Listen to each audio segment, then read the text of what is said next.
Ky është një nga fëmijët e befotrofit Hana dhe Rozafa, i cili disa ditë më parë i shpëtoi vdekjes në pediatrinë e spitalit Nën Tereza, ku u çuan në një gjendje të rëndë shëndetësore. Ndërsa vajza 6 muajshe Fationa Abazi nuk pati të njëjtin fat si ai, por vdiq herët mëngjesin e 17 gushtit sapo hyri në reanimacionin e pediatrisë. Sot kryetari i Institutit Kombëtar të Integrimit të Jetimëve shqiptar Ilir Çumani ka akuzuar direkt personelin e shtëpisë së fëmijës Hana dhe Rozafa për vdekjen e foshnjës.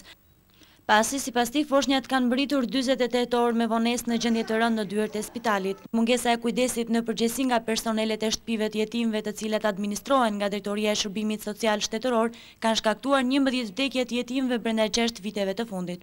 Në këto institucione duhet të jetë e pranishme personeli mjekësor, asistenca mjekësore, por pjesë tjetër e përgjithësisë bie mbi atë personel shërbimi që me veprimet dhe mosveprimet e tyre kanë sjellë për pasojë këto vdekje që janë tashmë prezente dhe dihen publikisht.